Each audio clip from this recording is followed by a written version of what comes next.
प्यार का शब्द ही खासकर युवाओं को रोमांचक से भर देता है। लेकिन इसी प्यार पर जब नफरत का भूत सवार होता है तो रिश्तों के साथ साथ इंसानियत का भी कत्ल हो जाता है। इसी तरह आफताब पूनावाला की नफरत का शिकार हुई श्रद्धा की दर्दनाक मौत से पूरा देश दहल गया था। यह सच्ची घटना और दर्दनाक कहानी का सिलसिला शुरू करूं इससे पहले चैनल पर नए हैं तो चैनल को सब्सक्राइब कर दें। साथ में अपना प्यार और आशीर्वाद बनाए रखें। नमस्कार, आदाब। हम इस वीडियो में बात करेंगे कि कैसे एक लव स्टोरी कुछ सालों के बाद हेट स्टोरी में तब्दील हो गई और इसका अंजाम मुंबई की श्रद्धा वकार की दर्दनाक मौत के रूप में सामने आया। अंजाम भी ऐसा कि आफताब ने श्रद्धा को न केवल बेरहमी से मारा बल्कि उसके शरीर के 35 टुकड़े करके दिल्ली के जंगल में कई रातों तक फेंकता रहा। 18 मई 2022 को श्रद्धा की उसके प्रेमी आफताब ने दिल्ली के छतरपुर स्थित किराए के घर में गला दबाकर हत्या कर दी। इसके बाद शव के 35 टुकड़े करके फ्रिज में रख दिया और एक एक करके महरौली के जंगल में फेंक दिया। वहीं पिता विकास वाकर ने कभी सोचा भी नहीं था कि जिस बेटी श्रद्धा को उन्होंने अपने कंधों पर बिठाया, बाहों में झुलाया और अपनी गोदी में उठाया, उसका अंत इतना खौफनाक होगा। और उसी बेटी की मौत के बाद उसे कंधा देना भी नसीब नहीं होगा। वर्ष 2019 की बात है। श्रद्धा मुंबई में कॉल सेंटर में काम करती थी और पिता परिवार के साथ महाराष्ट्र के पालघर में रहते थे। मुंबई में बतौर कॉल सेंटर में काम करने के दौरान उसकी मुलाकात फूड ब्लॉगर आफताब अमीन पूनावाला से हुई। मुलाकात का सिलसिला दोनों को एक दूसरे के करीब ले आया। दोनों एक दूसरे से प्यार कर बैठे। वर्ष 2019 में श्रद्धा और आफताब दोनों एक दूसरे से इस कदर प्यार करने लगे कि उन्होंने साथ जिंदगी बिताने का फैसला कर लिया। वहीं श्रद्धा ने प्रेमी आफताब का जिक्र परिवार में किया तो पिता विकास वकार और उनकी पत्नी ने इस रिश्ते से साफ मना कर दिया। यहीं से परिवार से श्रद्धा की दूरी बढ़ गई। दूरी इस कदर की पिता पुत्री एक दूसरे से फोन पर भी बात करने से कतराने लगे। श्रद्धा के दिल और दिमाग पर आफताब के प्यार का भूत सवार था। आफताब पर श्रद्धा इस कदर फिदा थी कि उसे खामियां नजर ही नहीं आ रही थीं। मुंबई में ही श्रद्धा ने माता पिता से मुलाकात की और वर्ष 2019 में बताया था कि वो आफताब के साथ रिश्ते में हैं। वहीं पिता वकार ने आफताब के मुस्लिम होने का तर्क देते हुए शादी से साफ इनकार कर दिया था। इस पर श्रद्धा ने पिता के मुंह पर कह दिया कि वो 25 साल की है और अपने फैसले खुद ले सकती है। इसके बाद श्रद्धा ने घर छोड़ने का फैसला कर लिया और वह मुंबई में ही आफताब के साथ लिव इन रिलेशनशिप में रहने लगी। पिता के साथ बेटी के रिश्ते खराब हो गए। बोलचाल तक बंद हो गई। पिता से रिश्ता तोड़ने वाली श्रद्धा ने आखिरकार आफताब से शादी करने का निर्णय किया। शुरू में आफताब राजी था, लेकिन श्रद्धा जब भी शादी की बात करती थी तो वह टाल देता था। वहीं पिता विकास वकार सोशल मीडिया पर नजर रखते हुए श्रद्धा के बारे में जानकारी हासिल करते रहे।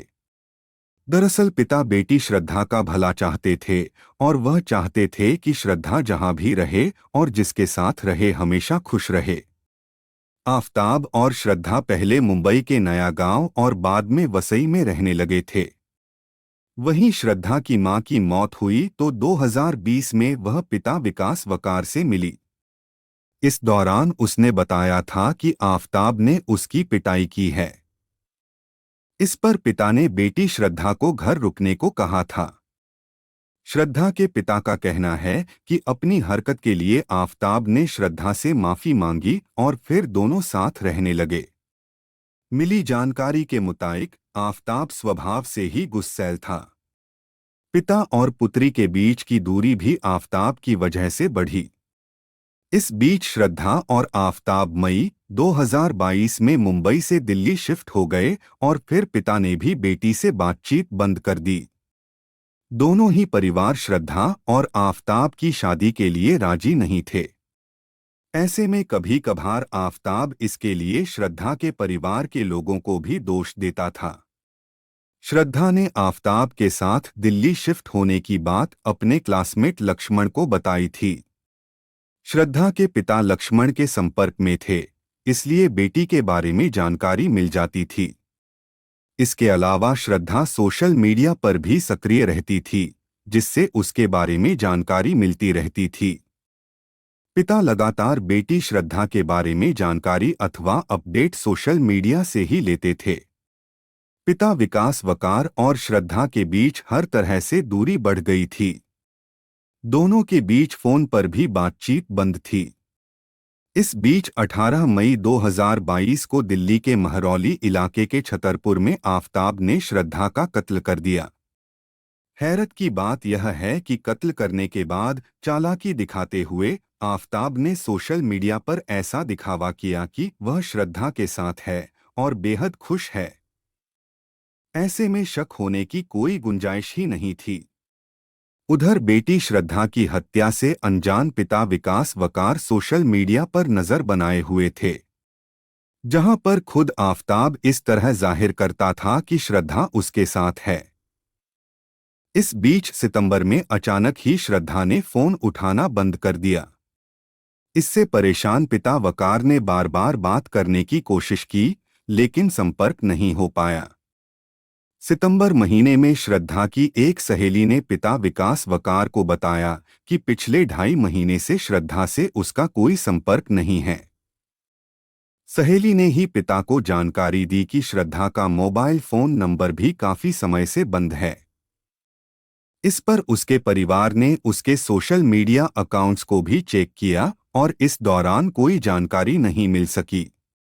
दरअसल सोशल मीडिया अकाउंट्स भी अपडेट होना बंद हो गया था। परेशान पिता विकास वाकर ने बेटी श्रद्धा को लेकर मुंबई पुलिस से संपर्क किया और गुमशुदगी की शिकायत दर्ज कराई। शुरुआती जांच के दौरान श्रद्धा की आखिरी लोकेशन दिल्ली में मिली और इसी के आधार पर मामला दिल्ली पुलिस को स्थानांतरित कर दिया। वहीं मामले की गंभीरता को देखते हुए दक्षिण दिल्ली पुलिस ने तत्काल जांच शुरू कर दी। दिल्ली पुलिस ने जांच की कड़ी में आफताब के सोशल मीडिया अकाउंट जांचने के दौरान ही पूरी जानकारी हासिल की। इसके साथ ही मोबाइल फोन को भी सर्विलांस पर लगाया।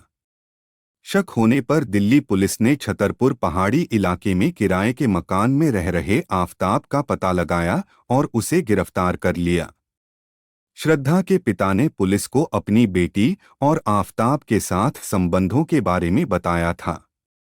जांच के दौरान पता चला कि आफताब और श्रद्धा दिल्ली आ गए थे।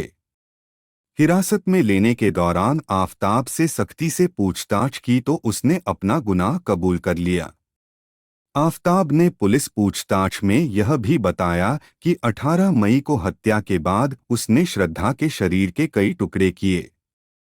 इसके बाद फ्रीज खरीदा और पॉलीथीन में शरीर के टुकड़े रख दिए। दिल्ली पुलिस की पूछताछ में आफताब ने बताया कि श्रद्धा उस पर शादी के लिए हमेशा दबाव बनाती थी। इसको लेकर दोनों के बीच अक्सर झगड़ा होता था, इसलिए श्रद्धा को गला दबाकर मार डाला। आफताब और श्रद्धा एक दूसरे पर शक करते थे।